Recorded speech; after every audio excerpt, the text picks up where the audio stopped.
Hi everyone, welcome back to the channel. आज हम exercise 3.2 का क्वेश्चन 1 सॉल्व करने वाले हैं। क्वेश्चन 1 में हमें 6 सब क्वेश्चन दिए हुए हैं। इन सभी को हमें प्रतिस्थापन विधि से हल करना है। ठीक है, तो चलिए पहला क्वेश्चन हम सॉल्व करते हैं। x plus Y equal to 14 and x minus Y equal to 4। हल x plus Y equal to 14, equation 1, समीकरण 1 नाम दे देंगे। x minus Y equal to 4, ये हो जाएगा हमारा समीकरण 2। किसी भी एक समीकरण को हल करके हम x या y का मान निकाल लेंगे। मैं समीकरण 2 को सॉल्व कर रही हूँ और यहाँ पे मैं x का मान निकालूंगी, क्योंकि y क्या है, माइनस साइन के साथ है। जब ये इक्वल किस तरफ आएगा तो क्या हो जाएगा, प्लस हो जाएगा। ठीक है, यहाँ लिखेंगे हम समीकरण 2 को हल करने पर। ठीक है, समीकरण 2 को हल करेंगे। x minus Y equal to 4, समीकरण 2 लिख देंगे। x का मान निकालेंगे, माइनस वाई इक्वल के उस तरफ जाएगा तो क्या हो जाएगा, प्लस वाई। और यहाँ x का जो मान आया इसको हम समीकरण 1 में रख देंगे। तो यहाँ लिखेंगे x बराबर 4 प्लस वाई, समीकरण 1 में रखने पर।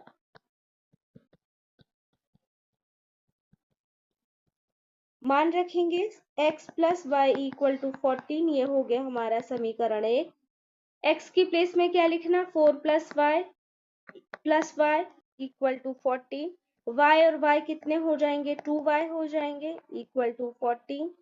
यहाँ 2y की वैल्यू चाहिए तो 14 माइनस 4 इक्वल के उस तरफ जाएगा तो क्या हो जाएगा, 2y इक्वल टू 10। हमें y की वैल्यू चाहिए, 10 कहाँ आ जाएगा, डिवीजन में, तो y इक्वल टू क्या आ जाएगा, 5। y की वैल्यू निकल गई। अब हम किसी भी समीकरण में रख के x का मान निकाल लेंगे। यहाँ लिखेंगे y बराबर 5, समीकरण 2 में रखने पर।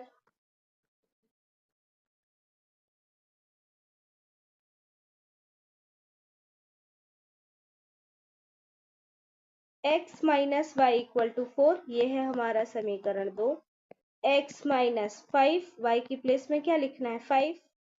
x equal to 4 plus 5, x equal to क्या आ गया, 9। दोनों की वैल्यूज निकल गई, आंसर लिख देंगे। Answer x equal to 9 and y equal to 5। ठीक है, नेक्स्ट क्वेश्चन करते हैं। क्वेश्चन सेकेंड हमारा s minus T equal to 3s upon 3 plus t upon 2 equal to 6। हल s minus T equal to 3, समीकरण 1, s upon 3 plus t upon 2 equal to 6, समीकरण 2 हो जाएगा। समीकरण 1 हमें सरल दिख रहा है, इसलिए हम इसी से s या t का मान निकालेंगे। तो मैं s का मान निकालूंगी, क्योंकि t क्या है, नेगेटिव साइन के साथ है, और अगर मैं t को इस तरफ ले आऊंगी तो क्या हो जाएगा, प्लस में हो जाएगा। तो हमें s का मान सभी पॉजिटिव नंबर में मिलेगा। ठीक है, हम यहाँ लिखेंगे समीकरण 1 को हल करने पर।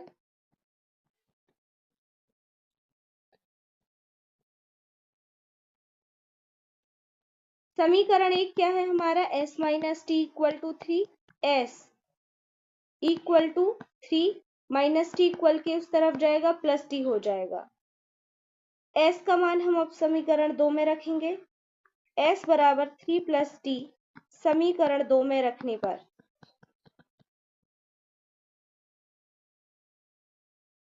समीकरण 2 में मान रखेंगे s upon 3 plus T upon 2 equal to 6, समीकरण 2 है हमारा।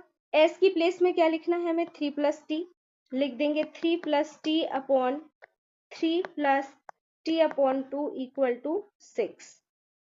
तो यहाँ पे हम एलसीएम लेंगे। जब दो डिफरेंट नंबर होते हैं ना, तो एलसीएम की आपको लंबी प्रोसेस करने की जरूरत नहीं है, आप ऐसा मल्टीप्लिकेशन कर सकते हैं। ठीक है, जैसे 3 प्लस टी का मल्टीप्लिकेशन 2 से होगा, टी का मल्टीप्लिकेशन 3 से होगा, और हर में 3 का 2 से मल्टीप्लिकेशन होगा। देखो कैसे, 3 plus T multiply by 2 plus इस t का मल्टीप्लिकेशन किससे होगा, 3 से होगा, तो 3 इंटू टी अपॉन 3 का किससे हो जाएगा, 2 से, तो 3 इंटू 2 क्या हो जाएगा, 6 equal to 6।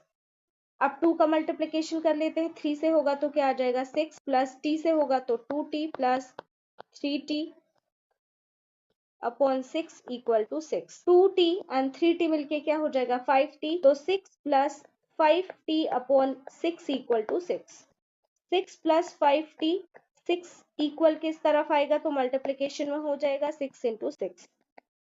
6 plus 5t equal to 6 6 36। हमें 5t की वैल्यू चाहिए है, 6 इक्वल के उस तरफ चला जाएगा, -6 हो जाएगा। 5t इक्वल टू क्या आ जाएगा 30। हमें t अकेले की वैल्यू चाहिए तो 5 भी क्या हो जाएगा 30 के डिनोमिनेटर में चला जाएगा, मतलब भाग में चला जाएगा। तो जब हम 5 से 30 में भाग देंगे तो आंसर क्या आ जाएगा 6। हमें t का मान पता चल गया है। अब हम समीकरण 1 में रख के s का मान निकालेंगे। तो यहाँ लिखेंगे t बराबर 6 समीकरण 1 में रखने पर। समीकरण 1 क्या है, s minus T equal to 3। मान रख देते हैं s minus 6 equal to 3। s equal to 3 plus 6, -6 equal किस तरफ आएगा तो क्या हो जाएगा +6। तो s इक्वल टू क्या हो जाएगा 9। आंसर लिख देते हैं s equal to 9 and t equal to 6। Next question करते हैं, question number 3। 3x minus Y equal to 3, 9x minus 3y equal to 9। Solve करते हैं। 3x minus Y equal to 3 समीकरण 1, 9x minus 3y equal to 9 समीकरण 2। समीकरण 1 को हल करके हम y का मान निकाल लेंगे। हम यहाँ लिखेंगे समीकरण 1 को हल करने पर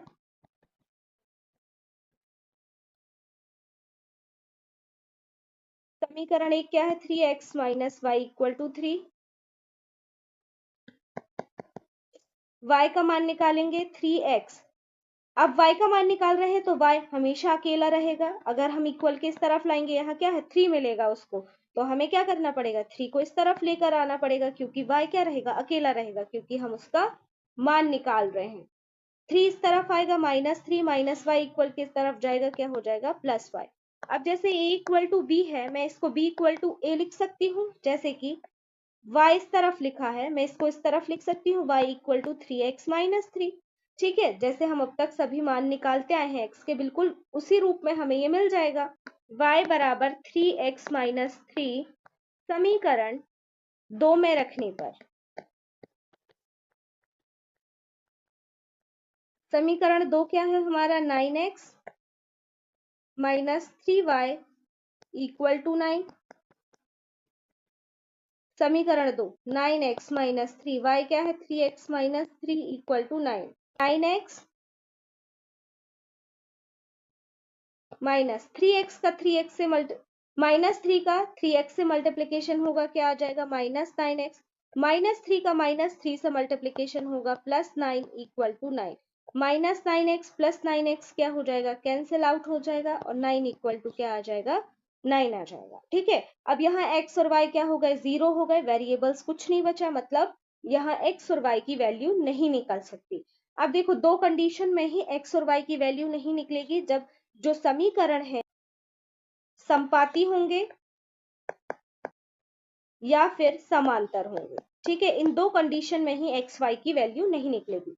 जब रेखाएं समपाती होती हैं तो क्या कंडीशन होती है a1 अपॉन a2 बराबर b1 अपॉन b2 बराबर c1 upon c2 equal to, जब जब रेखाएं समांतर होती है तब क्या कंडीशन होती है a1 अपॉन a2 बराबर b1 अपॉन b2 बराबर नहीं है c1 अपॉन c2 के।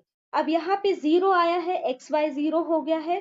चेक कर लेते हैं रेखाएं समांतर हैं या फिर समपाती हैं। ठीक है, आपको ये मैंने सिर्फ समझाने के लिए बताया है, ये आपको एग्जाम में या अपनी नोटबुक में लिखना नहीं है। जैसे ही 0 आता है तो आपको समझ जाना है रेखाएं समांतर हैं या फिर समपाती हैं, और रफ में आपको चेक करना है रेखाएं समपाती हैं या समांतर है। ठीक है, आपको बस आंसर में लिखना है कि रेखाएं समांतर है या समपाती है, इसलिए इनका एक्स वाई का मान नहीं निकलेगा। ठीक है, हम यहाँ रफ में चेक कर लेते हैं।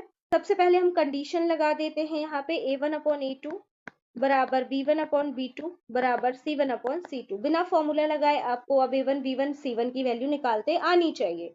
a1 क्या है हमारा 3, a2 क्या है हमारा 9 इक्वल टू b1 क्या है -1, y के आगे माइनस, यहाँ कुछ नहीं लिखा मतलब 1 लिखा, -1, b2 क्या है -3 इक्वल टू C1 क्या है 3, इस तरफ आएगा तो -3 हो जाएगा और 9 भी इस तरफ आएगा तो -3 हो जाएगा, ठीक है।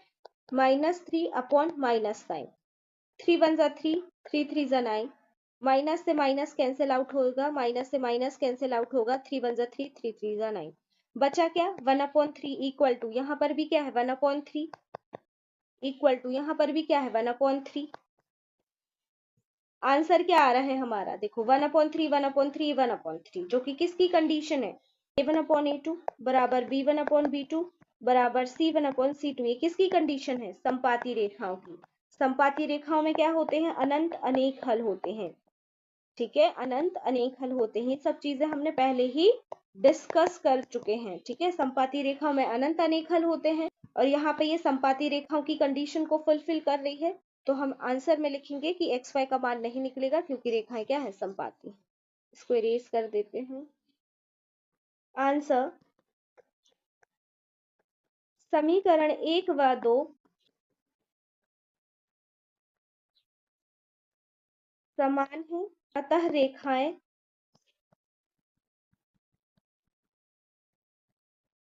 संपाती होंगी, फलस्वरूप एक्स वाई के अनंत अनेक हल होंगे, ठीक है, अनंत अनेक हल होंगे, बस यही बता रहा है कि उसका कोई एक हल नहीं होगा, ठीक है, अनंत अनेक हल होंगे, कोई एक एक्स वाई का मान नहीं निकाला जा सकता, बस आप स्टेटमेंट यही फिनिश कर सकते हैं। अब हम नेक्स्ट क्वेश्चन करते हैं, क्वेश्चन नंबर 4।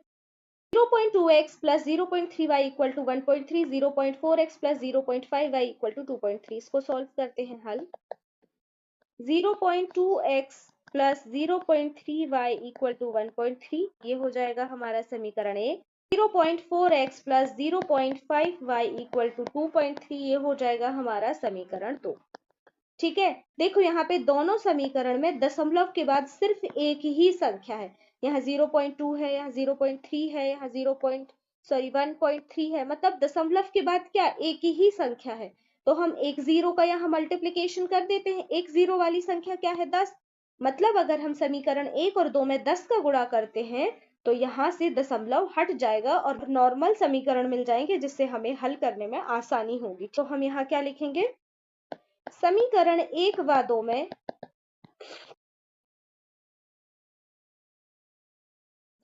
गुणा करने पर, अब आप क्या कर सकते हैं, डायरेक्ट दशमलव हटा के समीकरण लिख सकते हैं, जैसे कि 2x plus 3y equal to 13, ये हो जाएगा हमारा समीकरण 3। और दूसरा समीकरण भी मैं क्या लिख दूंगी, 4x plus 5y equal to 23, ये हो जाएगा हमारा समीकरण 4, ठीक है। मैं समीकरण 3 से x का मान निकाल लेती हूँ और फिर समीकरण 4 में रखूंगी, तो यहाँ लिखूंगी समीकरण 3 को हल करने पर, समीकरण 3 क्या है हमारा, 2x plus 3y equal to 13, ठीक है। x का मान निकालना है, 2x इक्वल टू y उस तरफ चला जाएगा 13 माइनस 3y, x अकेले की वैल्यू चाहिए तो 13 माइनस 3y अपॉन 2। अब x का मान किस में रखूंगी, 4 में, तो यहाँ लिखेंगे x बराबर 13 माइनस 3y अपॉन 2, समीकरण 4 में रखने पर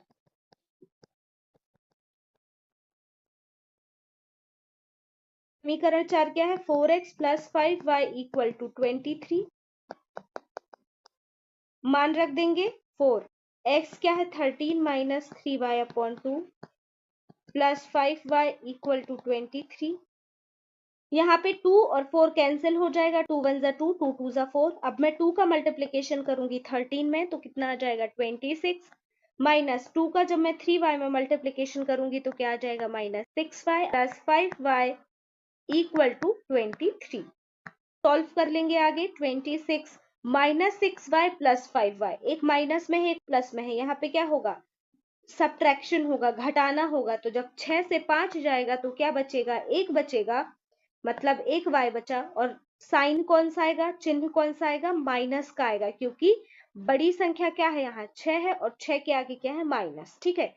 equal to 23 minus y equal to 23, 26 भी इक्वल किस तरफ आएगा तो माइनस में हो जाएगा, माइनस वाई इक्वल टू क्या आ जाएगा, -3। 26 से 23 जाएगा, 3 बचेगा और साइन कौन सा आ जाएगा, माइनस, क्योंकि 26 के आगे क्या है, माइनस। यह माइनस से माइनस क्या हो जाएंगे, कैंसिल आउट हो जाएंगे और y इक्वल टू क्या आ जाएगा हमारा 3।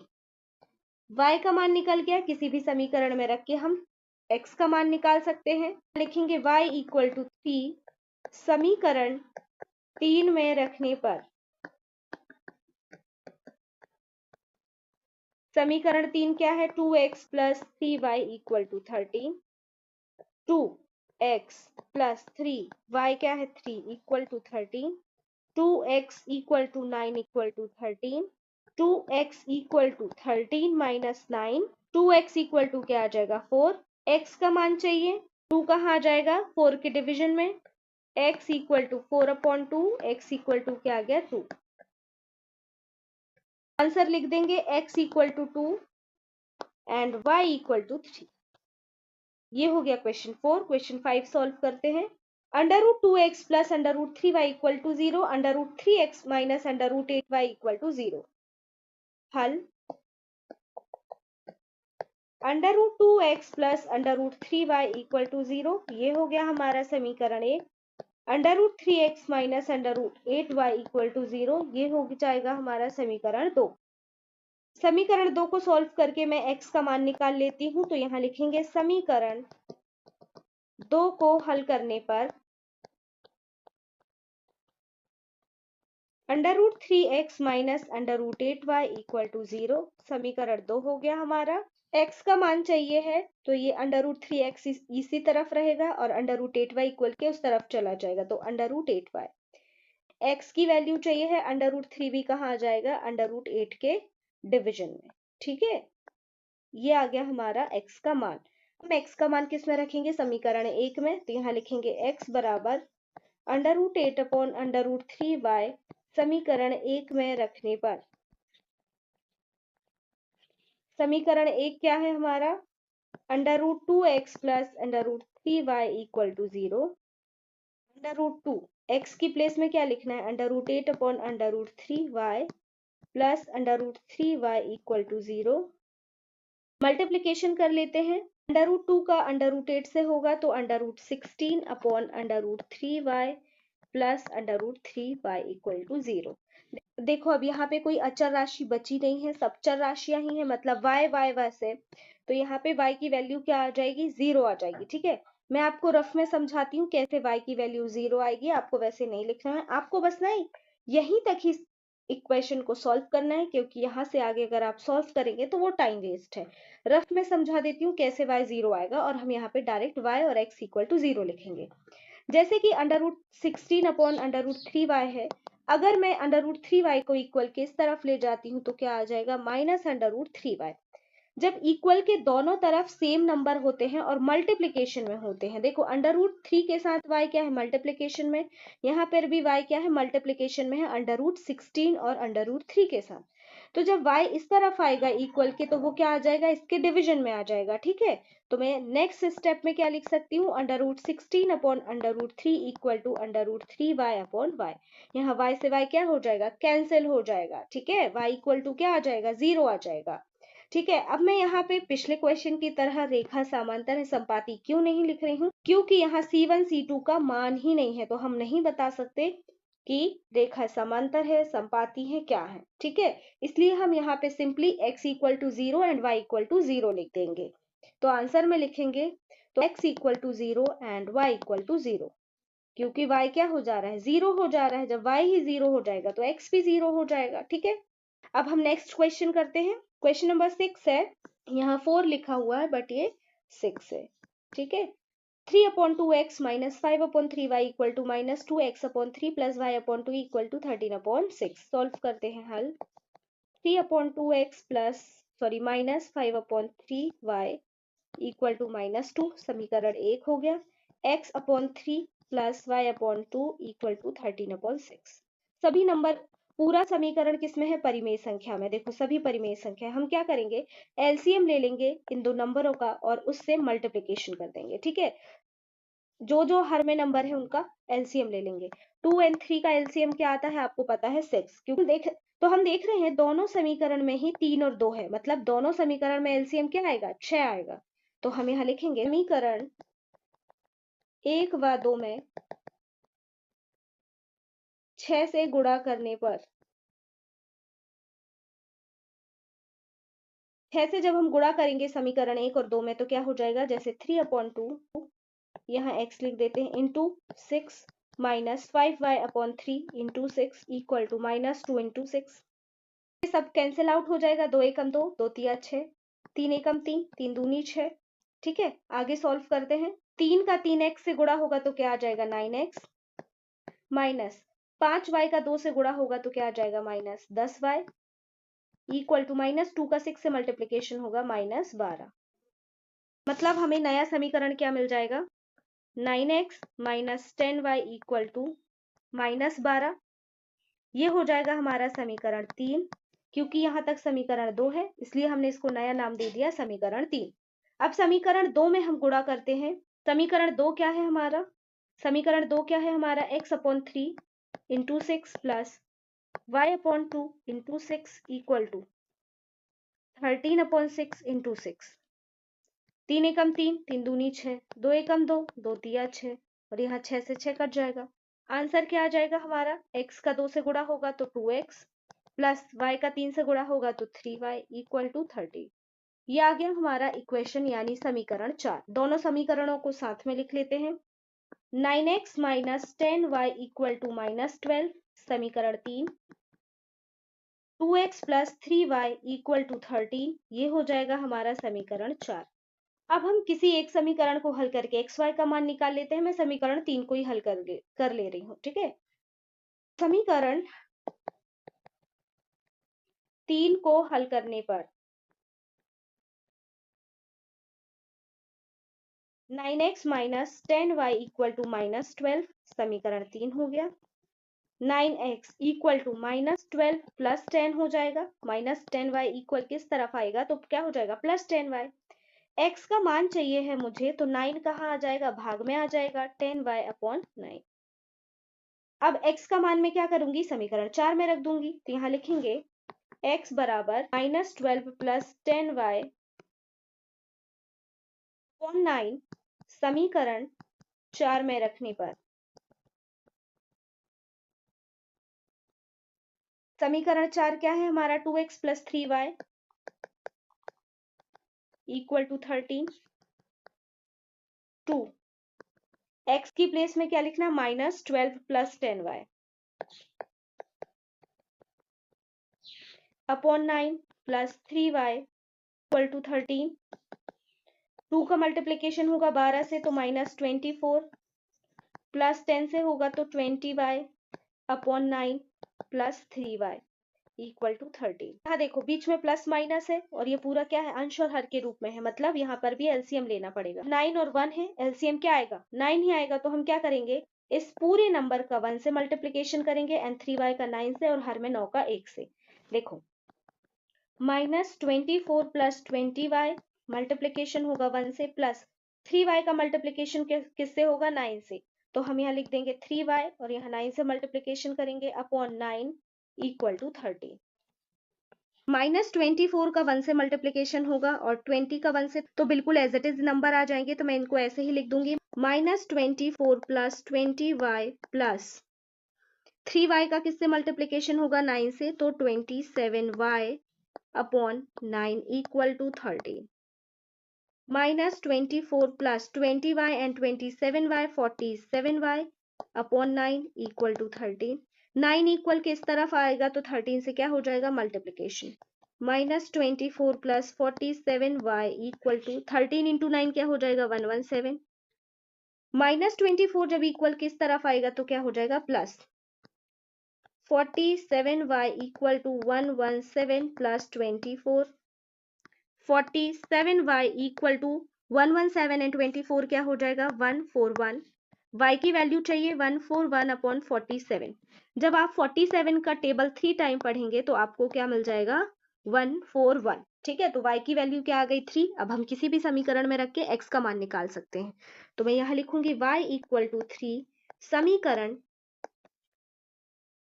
4 में रखने पर क्या है समीकरण 4? 2x plus 3y equal to 13।